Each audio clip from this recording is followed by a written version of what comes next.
meu canal Futebolaço, eu sou o Dieguinho. Bom, galera, tá entrando no ar o nosso segundo vídeo desse domingão, como sempre, com muitas informações para trazer para vocês. Antes disso, ó, dedo no like no começo do vídeo que me ajuda bastante. Se forem novos aqui no canal, já se inscreve, ativa o sininho das notificações e segue a gente também lá no Instagram. Recado importante, amanhã às 8 horas da noite estaremos ao vivo com Edmundo no Futebolaço Podcast. Vai ser o episódio número 67. E na moral, dá um pause rapidinho, já se inscreve geral lá no Futebolaço Podcast, ativa o sininho das notificações, porque eu tenho certeza que vocês vão querer assistir essa resenha. E aproveita, me dê essa moral aí. Pedi pra galera se inscrever lá no Mundo Ed, lá, pra gente dar uma moral pra eles bater os 60 mil, 4 mil pessoas no intervalo de 12 horas, deram essa moral. Agora eu tô pedindo uma moral pra mim, vocês que gostam do meu trabalho, se inscreve lá no Futebolaço Podcast e ativa o sininho, que amanhã, 8 da noite, estaremos com o Edmundo lá, beleza? E também, você que quer fazer a sua aposta esportiva, meu parceiro, sabe onde é, né? Stake.com, parceiro aqui do canal Futebolaço, utilizando o nosso cupom promocional Futebolaço, você ganha aí bônus no seu primeiro depósito. Você tem muita variedade de jogos para apostar. Ontem, por exemplo, a Stake estava lá fazendo apostas lá no UFC, na luta do Glover Teixeira, mas você tem futebol, você tem NBA, você tem tênis, a variedade é absurda. Os campeonatos, todos eles do mundo todo aí, só escolher apostar. Quarta-feira agora já tem jogo, inclusive com a Portuguesa, você pode apostar lá. Pagam rápido, muito bem, empresa séria, patrocinador oficial do UFC, do Everton da Inglaterra, e você vai estar em boas mãos. Stake.com, parceira do canal Futebolaço, link tá aqui ó, na descrição do vídeo e no primeiro comentário fixado. Bom, galera, a situação é a seguinte. Vídeo hoje de análise, acho que dá pra gente fazer uma análise desse recorte aí, do dia 6 de novembro, né, até hoje, dia 22 de janeiro aí, o trabalho do Paulo Brax,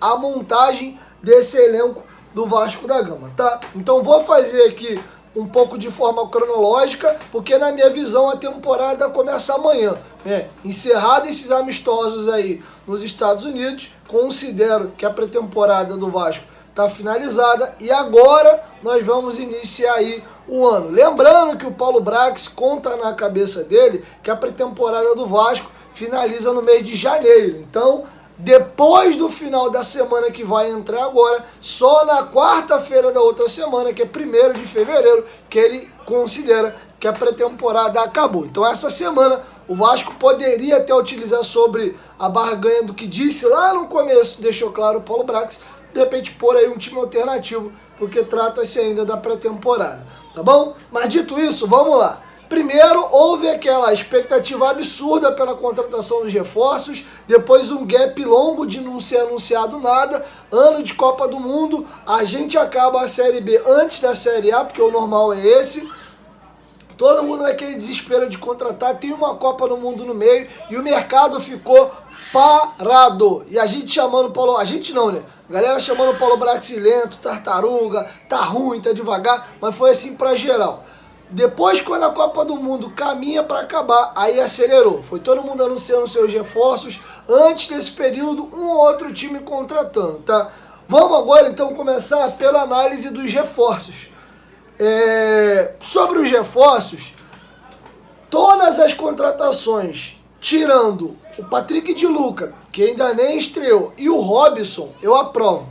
O Robson eu coloco na lacuna de quero ver, aposta, e o Patrick de Luca também. Antes de chegar, eu não traria o Robson, tá? Mas já que veio, vamos torcer para dar super certo. Não foi bem no Corinthians, vai tentar recuperar seu futebol no Vasco. E o de Luca, a gente nem conhecia. E para infelicidade dele, já tá lesionado aí, deve ficar um período fora. Mas de resto, todos os jogadores eu gostei. O Orelhano, quero ver um pouco mais. A gente viu uma amostragem curta dele no jogo do River Plate. Teve oscilação para cima e para baixo, né? Teve uma bola que ele já domina, rabiscando os três e abrindo. Tem a cortada para dentro e o cruzamento na cabeça do Pedro Raul para perder um gol. Tem um contra-ataque que eu senti falta de gás nele, o jogador abrindo e saindo dele com muita facilidade. O terceiro gol é ele que perde a bola, né? Domina errado, a bola corre, parecido com o gol do Figueiredo ontem. O cara vai dominar, domina errado, corre, o Figueiredo rouba, dá no Vinícius, passe e gol. O jogo do River, ele domina errado, a bola corre, o cara toma dele, dá no centroavante, o centroavante gira, já bate cruzado no canto, gol. Então o Orelhano foi pouco tempo e a própria atuação dele oscilou. Mas pelo histórico dele do Vélez, eu dou aí de um fator positivo, tá? Do restante, vou começar pelos jogadores que mais tinham senões nas contratações. Léo Pelé, muita gente, pô, como é que paga 16 milhões no Léo? Tá maluco, pagou caro, e esse cara é ruim e tal. A torcida de São Paulo tá comemorando. Eu gostei demais da contratação do Léo. Desde o começo eu entendi qual era a ideia. Era ter um zagueiro, porque você quer jogar marcando pressão alta, um time que empurra o adversário para trás. Então você tem que ter um zagueiro veloz, né? E como você quer propor jogo, tem que ter um cara de qualidade. E o Léo tem todas essas valências. E para quem duvidava da parte defensiva dele, o jogo do River Plate foi um ótimo teste. E ele foi muito bem no jogo, dividindo, firme e mostrando aquilo que a gente já imaginava dele. A construção por trás. Desculpa, galera, meu apartamento é de frente para a área de lazer. Começou uma criança a gritar que tá tendo uma festa. Vou até tentar fechar a janela aqui. Vai diminuir a luminosidade para vocês um pouco aí. Enfim, mas aquilo que a gente imaginava do Léo a gente tá vendo. Ele construindo o jogo por trás, achei ele um cara firme, né, chegando junto ali, gostei muito. Tá? E um outro jogador que a galera tava muito assim, o Lucas Piton. Pô, defensivamente esse cara é horroroso e tal. A torcida do Corinthians via que ele tinha muito potencial com a bola no pé, mas não vira. São 2 jogos só apenas, mas também gostei do que eu vi. Não vi essa tragédia defensiva, vi sim uma observação na bola aérea defensiva. Me preocupou um pouco. Mas no 1 contra 1, o cara vindo pra cima dele, marcou bem.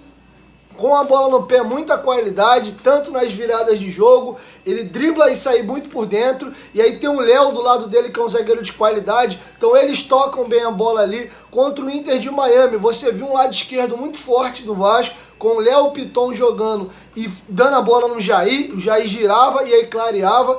Eu percebi até que o Zé Gabriel jogou mais pela direita e o Jair pela esquerda, com o Nenê jogando mais adiantado. Você viu um lado esquerdo se formando ali com bastante força, gostei muito, então aprovo muito. O Jair, chovendo molhado, já falei que na minha opinião de todas as contratações é a melhor. Pedro Raul também teve um jogo contra o Inter de Miami não muito bom, mas você vê que ele realmente tem muita qualidade. Eu acho que ele pecou pela afobação, ele tá doido para fazer o gol dele e aí foi fominha em algumas oportunidades. Então você vê que é um cara que tem qualidade com a bola no pé, faz bem o pivô, tabela, tem drible, não é um velocista, não adianta meter bola rasgando nas costas da zaga, com muito campo para correr, que ele dificilmente ele vai levar nesse zagueiro. Se for um zagueiro mais lento, ele não é lento, mas ele também não é veloz. Até falei no pós-jogo que ele tem uma velocidade moderada, mas gostei muito da contratação. O Ivan, né, ontem, cara, as poucas vezes que você viu que ele foi acionado,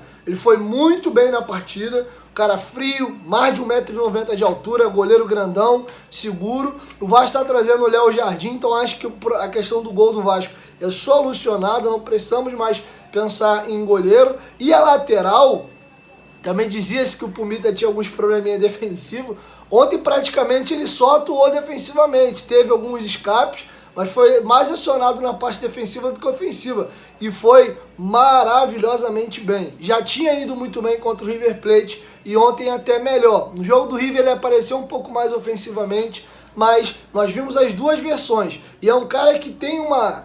sobe, desce com muita facilidade. Ele chega no ataque e recompõe bem quando perde a bola ali. Então gostei muito. Então acho que a gente tem lateral direito, a gente tem lateral esquerdo, a gente tem zagueiro pela esquerda, a gente tem goleiro.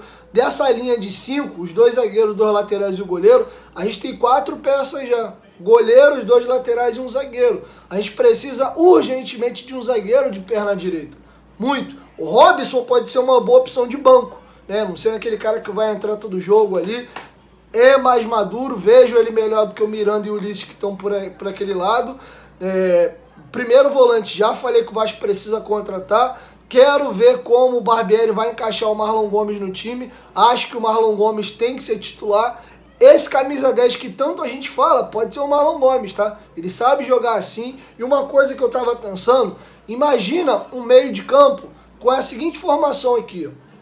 Um primeiro volante para trás, mais fixo, e 2 meio-campistas, que é o termo que se usa hoje, com qualidade, que marcam e atacam, jogam. Exemplo, o time do Real Madrid, campeoníssimo aí, um meio-campo que marcou época no Real, era formado por Casemiro por trás, né? E 2 volantes meia na frente, Toni Kroos e Modric. O Modric tem até um pouquinho mais de chegada, mas ele não é meia. O Modric é volante, né? Um meio-campista moderno aí, esse volante de construção. Pode até reparar que nos jogos da Croácia, ele vem pegar a bola no pé do zagueiro toda hora. Ele não tá lá pisando na área, dando passe final, ele constrói o jogo por trás. No Real Madrid ele tinha até um pouco mais de liberdade. Como a gente sabe que esse 10 clássico, o Ganso, né, o Thiago Neves uns anos atrás, o Arrascaeta até é esse cara, mas é um 10 que cai muito pro lado também, ele não é aquele cara paradão no meio só da enfiada de bola, porque ele tem velocidade, tem drible, é um cara que carrega a bola, mas é genial. Mas é um cara raro de você achar, esse enganche, esse cara tá sumido no mercado, né? Então você tem 2 possibilidades aí. A gente pode contratar um primeiro volante posicional muito bom e ter Jair e Marlon Gomes saindo para o jogo. O Jair com mais liberdade, construindo, nessa formação, sendo esse cara mais de construção e quando perde a bola ele combate, o Figueiredo pode jogar ali, sem ser esse volante na frente da zaga, mas como meia, né?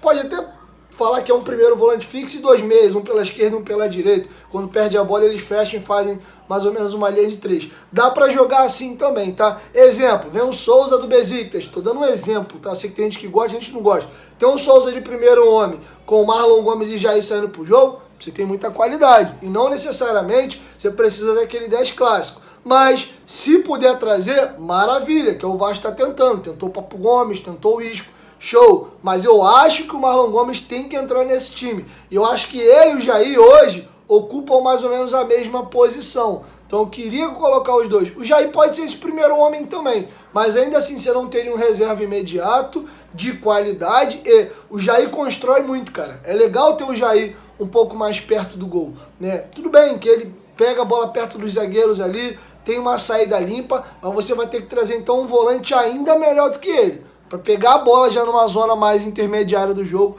para construir. Dito isso, a gente tem problema ainda com aquele lado esquerdo e acho que o Figueiredo amadureceu, o Figueiredo tá mais maduro, a parte defensiva dele é excelente, um cavalo, cara forte, vai, volta, é um jogador aguerrido, não desiste de jogada, um cara importante porque os pontas têm essa importância da recomposição e tem que ter esse gás para ir e voltar e voltar. O Figueiredo tem isso e o Figueiredo, para esses pontas que jogam de pé invertido, ele tem 2 características interessantes. A chapada do Figueiredo é algo incrível. O Figueiredo tem 5 gols no profissional do Vasco, 4 de fora da área.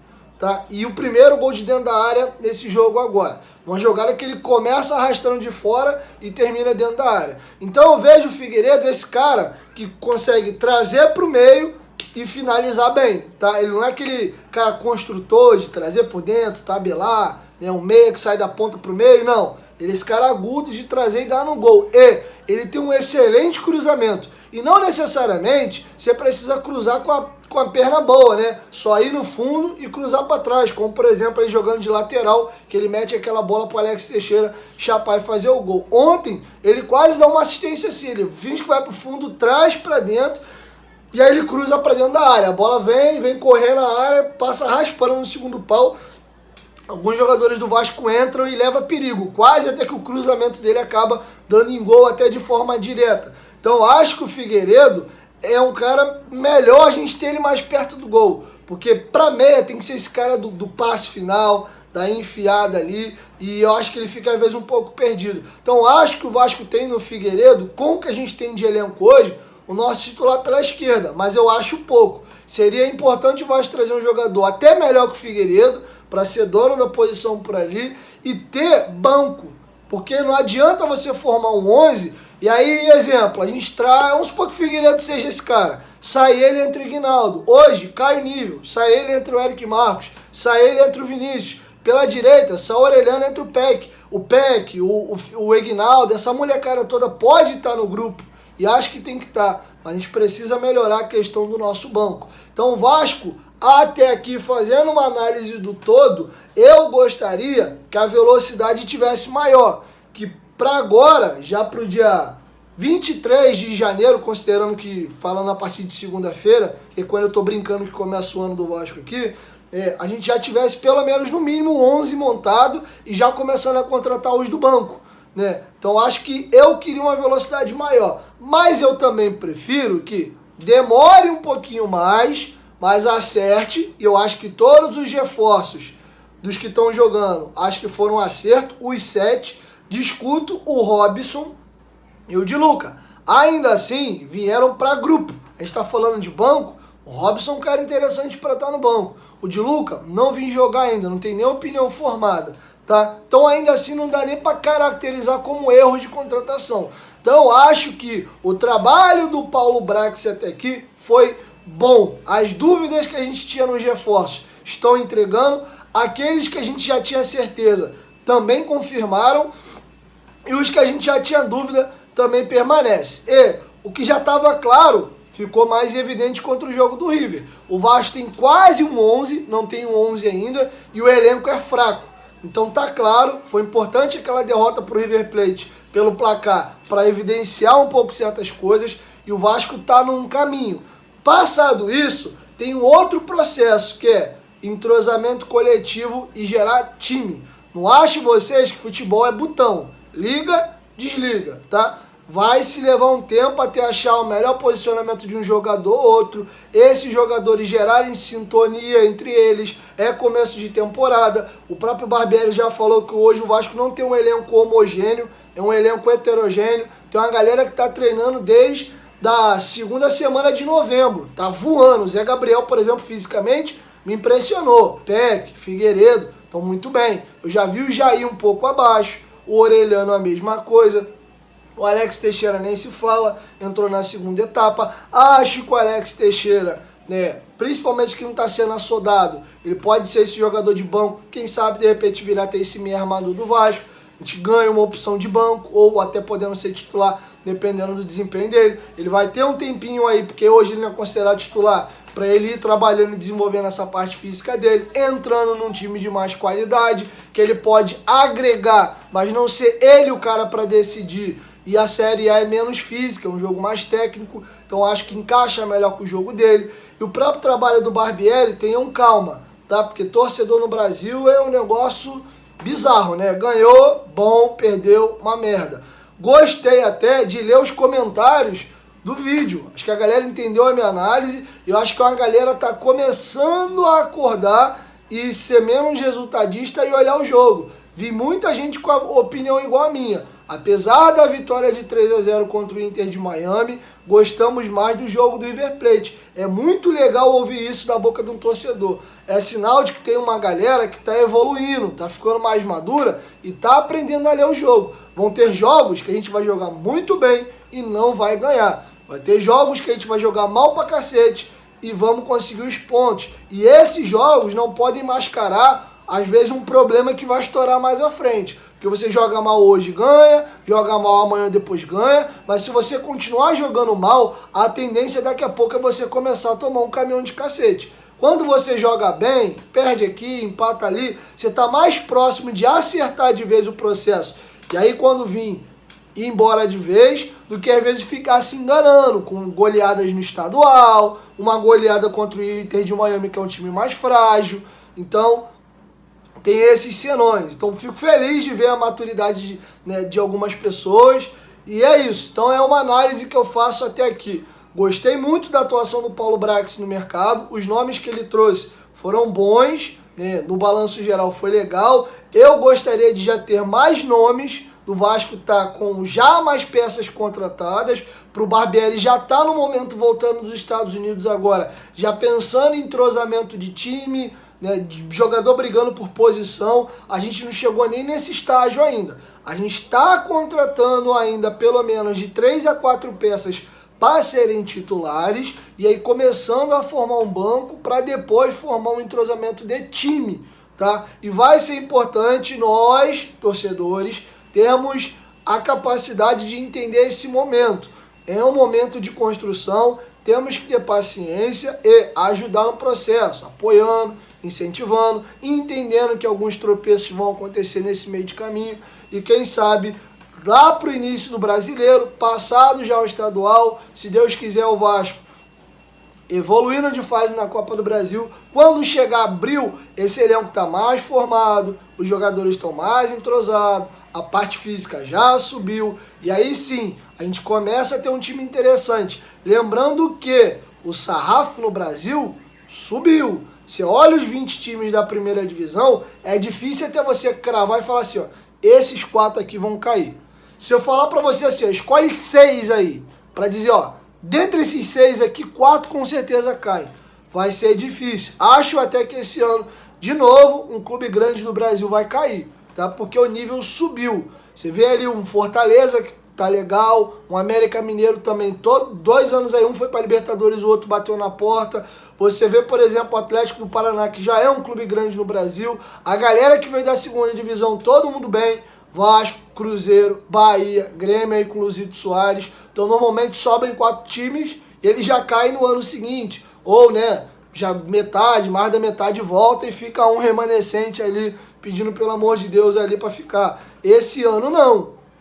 Tá? Então o campeonato vai ser muito difícil. Por mais que às vezes você olhe assim, pô, o Vasco tá começando a montar um time legal. Mas em volta de você tem uma porrada de time legal e uma porrada de time legal com mais tempo na pista. Mais entrosado, já com um processo mais avançado e a gente começando. Então por isso que quando eu falo, pô, se o Vasco acabar entre os 10 primeiros, independente da posição, eu já tô feliz. Chegar na fase de mata-mata da Copa do Brasil, legal. Montei uma base de time para esse ano que vem, já vou no pontual para só subir o sarrafo.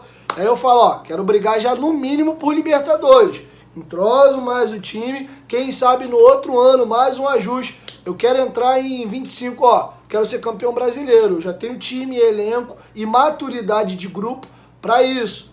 Posso não ganhar nada, mas já entrar como um dos favoritos a ganhar os títulos. Então acho que é esse processo que vai levar aí pelo menos um ano para começar, segundo ano para subir o sarrafo, terceiro ano, quem sabe se tudo funcionar e caminhar bem para já começar a almejar título. Camisa do Vasco é pesada, é uma camisa importante. Quando você dá mínimo de estrutura e principalmente se tratando de mata-mata, pode tudo acontecer. A gente já viu times até pequenos aí ganhando Copa do Brasil. Isso não acontece mais porque os pequenos enfraqueceram muito e os times da Libertadores jogam a Copa do Brasil. Na época aí do Gama, Santo André, Paulista, esses times chegavam a finais aí, ou até eventualmente ganhavam, Criciúma.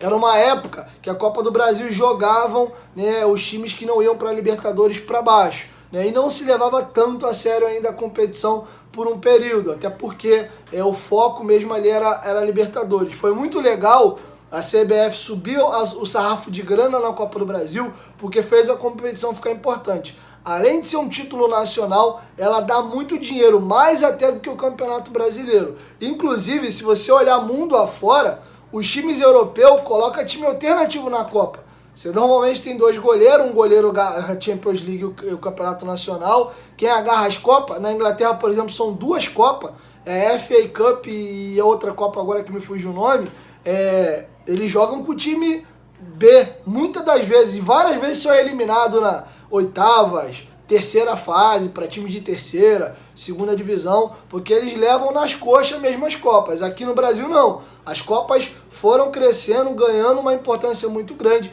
e agora, porque paga muita grana, é fundamental no orçamento de todos os clubes, tá bom? Então por isso ficou mais difícil conquistar a Copa do Brasil, e esses times que antigamente iam muito longe, você não tem visto mais acontecendo, tá bom? Então tem muito trabalho pela frente, tanto para o Barbieri como para o Paulo Brax, mas o que foi feito até aqui eu gostei. Queria que tivesse mais avançado, com mais nomes oferecidos. Chego já no grupo, mas pelo menos é melhor demorar um pouco mais, mas quando fazer direito, do que acelerar, empilhar jogador e contratar mal. Então estou gostando. Então essa é a minha opinião de um balanço aí do encerramento dessa temporada nos Estados Unidos. Acho que tem muito trabalho pela frente, mas a gente tem um norte, tá? E de novo, prefiro ser o carinha do pezinho no chão de primeiro ano aí, ficar entre os 10 primeiros, tá maravilhoso, do que se iludir, entrar numa de pô, tem a obrigação de ganhar, porque é o time que mais gastou na janela, e papapá, e acabar às vezes não entendendo que futebol é igual a natureza, ela não aceita saltos. E a gente tem que passar o bendito do processo, que é uma palavrinha que a galera não gosta muito, mas ela é importante, tá bom? Então é isso, galera. Essa era a análise que eu tinha para trazer para vocês aí no vídeo de hoje. Vamos ficar ligado aí, vamos torcer pelo nosso gigantão da colina. E o mais importante de tudo, que a gente agora tem expectativa de futuro, né? O presente já é melhor do que a gente tinha, tá legal, mas a gente ainda tem muita coisa legal para ver. O Vasco tinha um presente tenebroso, a gente olhava pro dia e morria de medo do que acontecia, do que ia acontecer, e olhava pensando em futuro, a gente não via a luz no fim do túnel, só piorava, entrava ano após ano, e a situação do Vasco só ficava pior. E precisamos em 2022 atacar pesado, isso ganha jogo, isso traz jogador de peso, isso muda teu patamar de clube e muda tudo. Estrutura. Você viu o CT lá do Inter de Miami, time pequenininho, foi fundado em 2019, puta de uma estrutura. Um estádio que comporta a capacidade de São Januário, mas moderníssimo e provisório. São Januário hoje tá jogado às baratas, tá? Tá muito mal cuidado e ainda que você vá lá, pinte ele todinho, né? Conserte lá a faixa que estava caída e etc. Ele vai continuar sendo ruim. São Januário hoje, pro que o mundo moderno pede, ele é muito ruim, bem ruim, tá? Então o Vasco precisa de uma arena. Tem sempre essa questão de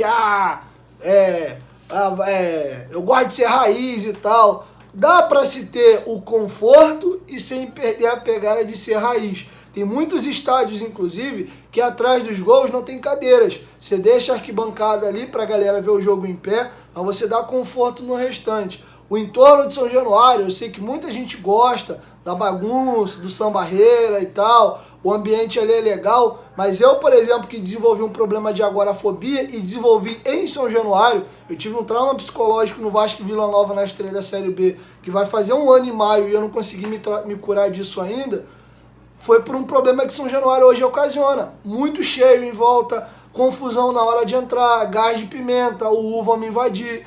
Tem acontecido muitos furtos, porque tem, infelizmente, marginais se infiltrando no meio da torcida da gente. Sabe que o ambiente é extremamente trepado, todo mundo um no outro. Então tá naquele rolê ali, o vagabundo puxa uma carteira, puxa um celular. Não tem sido legal. Você hoje, o que eu indico para todo mundo que é São Januário, chega 2 horas, 1h30 antes do jogo, para teu carro e entra. Fica lá dentro, espera o jogo começar, para você não passar perrengue. Porque a galera fica lá fora, porque aí tem um outro problema. Eu não bebo, mas tem uma galera que gosta de beber. Como é que bebe dentro de São Januário? Tem um ou outro ambulante passando, quando o estádio tá cheio é grande pra caramba, a bebida dentro do estádio é mais caro. Então tem vários problemas. Um Maracanã, uma arena moderna, você tem espaço de convivência. O cara quer ficar bebendo, dá pra ele ir no barzinho ele pegar a cerveja e voltar pro lugar dele ou não. Dá pra ele ficar trocando uma ideia ali naquele corredor dentro do estádio, né? Entre os banheiros ali e as rampas de acesso. Tá ali, come um cachorro quente, bebe uma cerveja, uma pipoca, uma Coca-Cola, fica na tua ali, depois tu desce. São Januário te permite isso? Não. Tu vai no banheiro hoje em São Januário? Horrível. CT do Vasco é o básico do básico do básico do básico. Nós, inclusive da imprensa, temos tido muita dificuldade para trabalhar. Quando é um jogador de mais impacto, uma coletiva cheia, é um furdoê, um trepado em cima do outro. No meio você não consegue ficar, porque tem as câmeras da televisão, não pode ficar na frente, a câmera da Globo, da Band, da TNT. Então a gente que é YouTube, eu, Fábio Azevedo, o pessoal do Atenção Vascaínos, até a galera da Rádio Alta Conexão quando vai, fica no cantinho, só cabe 2 por lado. Já viu o Wellington Campos da Tupi fazer coletiva encostado na porta, na apresentação do Alex Teixeira, porque não cabia um palito. Não é bonita, a gente não hoje consegue entregar internet decente dentro de São Januário. Eu, por exemplo, preciso trabalhar. Sabe como é que eu envio o meu pós-jogo? Eu gravo, boto para enviar e termino de enviar chegando em casa. Eu saio, pego a linha vermelha, voltando para casa, começa a pipocar sinal, acaba de enviar, em casa eu vou, ponho a tag rapidinho do vídeo e publico para vocês, porque não tem internet. Eu vou conhecer as cabines de rádio de São Januário quando o próximo jogo que for em São Januário. A da Portuguesa, pequenininha, mas os jornalistas que lá tiveram me falaram, é maior ainda do que a de São Januário. E não tinha nada, pra vocês terem uma ideia, eu tava sentado numa cadeira de plástico, aquelas cadeiras de bar, né, que tem ali da Skol, Skincariol, tudo bem bagunçado, né? Tinha gente em pé porque não tinha cadeira para sentar nas cabines de rádio. E é isso. E me falaram que São Januário é ainda pior. Então, assim, o Vasco, em termos de estrutura, ele tá muito atrasado. E jogador de peso, esse cara não vai para um clube sem estrutura. Eu tenho muita dificuldade de ver o Luizito Soares aceitando uma proposta do Vasco hoje. A não ser que ele, não, eu acredito no projeto, a minha contribuição vai ser vir para dar peso e entender que eu vou ajudar a tirar esse clube do ostracismo e vir, que foi o que o Ronaldo fez. Vi uma entrevista recente do Ronaldo ao Podpah na Copa do Mundo, que ele fala que ele tinha nojo de tomar banho no CT do Corinthians. Quando ele chegou, aqueles containers, fedia. Ele cansou de sair do CT e ir para casa sem tomar banho e tomar banho em casa. Não tô inventando, bota aí, Ronaldo Podpah, a entrevista inclusive tá muito boa, você vai ver ele falando. Mas por que ele veio? Brasileiro, final de carreira, é outro rolê. Agora tu quer, eu já falei isso, dificilmente você consegue trazer hoje, com a estrutura que o Vasco tem, alguns jogadores que o Flamengo trouxe. Davi Luiz, Felipe Luiz, Vidal, o Hulk que foi no Galo, né, o Diego Costa quando veio, o William quando foi ao Corinthians. O Coutinho é uma outra situação porque ele é vascaíno, então ele entenderia o processo do Vasco, ainda assim eu acho que ele não volta esse ano, seria uns 2, 3 anos para frente, e o Vasco eu acredito que até lá já vai ter o seu CT feito, e talvez São Januário já passando já pela reformulação. Então é isso, galera, fiz um balanço, um panorama geral, não se conserta 22 anos de draga em 4, 3, 6 meses, tá? Então a galera que tá achando aí que a gente vai virar uma potência da noite pro dia, você tá no mundo da lua, tá? Pode acontecer um título, alguma coisa nesse meio do caminho? Pode, mas não é nem um caminho natural, até porque, de novo, o sarrafo do Brasil subiu. Você tem pelo menos aí aqui em cima, em termos de elenco, estrutura, Flamengo, Palmeiras e Galo, e uma galera intermediária ali já com time legal, Fluminense, Corinthians, Inter, né, Atlético do Paraná e por aí vai. E mais uma galera embaixo tentando chegar. O Grêmio tá montando um elenco legal aí também. E o Vasco querendo, chegando mais peças para subir e se aproximar, pelo menos dessa galera do segundo pelotão. Beleza? Botafogo também, eu acho que já tá com a espinha dorsal legal. Contratação do Botafogo hoje é mais pontual. Então é isso, galera. Se eu encerro aqui a nossa segunda edição do dia. Amanhã, próxima hora do almoço, primeiro vídeo do dia, tá bom? E de novo, se inscreve lá no Futebolaço Podcast, amanhã nós teremos Au, Edmundo e Animal, beleza? 1, 2, 3, Futebolaço, tamo junto família, qualquer momento, ninguém volta, nós tamo junto, valeu!